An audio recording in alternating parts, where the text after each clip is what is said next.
Hey, let's talk about the brain, shall we?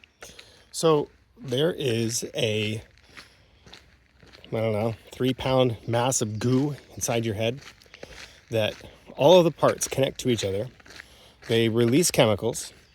They use 20% of your body's oxygen, and they create consciousness. Each one of those little parts of goo generate electrical signals. So trying to understand it is almost impossible because there's just so much to it. But as we're kind of walking along the road here, I want you to look around, okay? There's a house over here. People are gonna think I'm nuts talking to myself, but that's okay. And there's the road back there. So this is the town where I grew up in. Most of the place that I was, most of the things that are here now or weren't here when I was a kid. But this is affectionately called the road. So your brain is organized by things like roads. So you have some very short roads, that one, and that's actually a parking place. And then you have some longer roads, like this one. This person's building houses up here. If I walk up there and show you the giant house they built up there, it's pretty cool. There's something in the woods about to eat me, probably. But all the roads go somewhere. They all connect somewhere. Sometimes they connect to a house. Sometimes the roads connect to other roads. But your brain is full of these roads. They're called axons.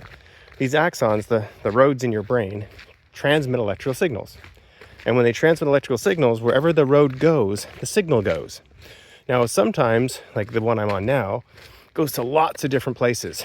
And every time I'm walking along this giant axon here, there is a branch. And that branch goes up there, and there's a bunny rabbit. Hello, bunny rabbit. Yep. Hello, bunny rabbit. Okay. And hopefully we'll find something cooler, like a bear. That would be awesome. But all the axons, all the nerves, all those roads in your brain go places. They deliver electricity. When they get there, where the two roads cross, so like right up here, you have to make a decision. Okay, which way do I go? This road right here with another bunny. Hello, other bunny. Okay, this road right here, I have no idea where it goes. This road didn't exist when I was growing up. So, let's go. So, it doesn't say posted anywhere, does it? No trespassing signs. No warning dog. That's a big bunny rabbit, actually. Let's go up this road and see what's up here. If I get murdered, it'll be on film.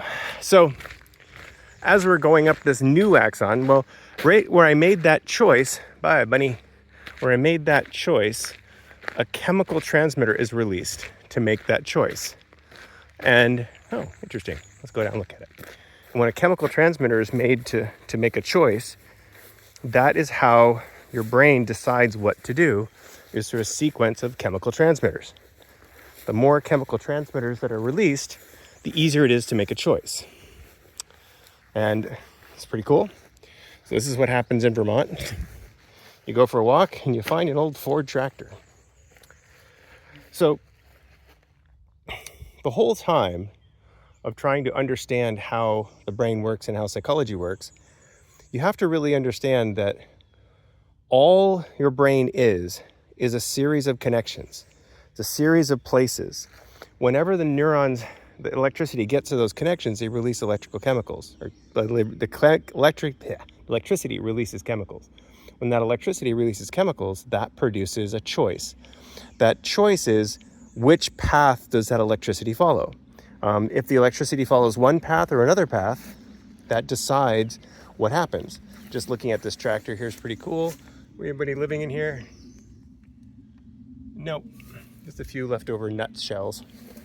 But, so, goodbye, old tractor. Thank you for being a part of my walk. So as we are walking along, now, every so often you get a diversion. Diversions can be stimuli, like if you listen. Of course, they're quiet as soon as I stop talking. So you can hear all those sounds. You have a lot of tiny little neurons, small neurons, that are constantly around the big neurons and are constantly activating and triggering different responses. Constantly activating and triggering different responses means that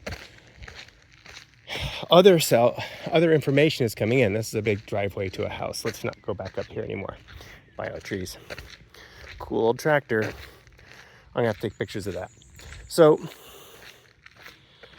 you have trillions of roads in your brain.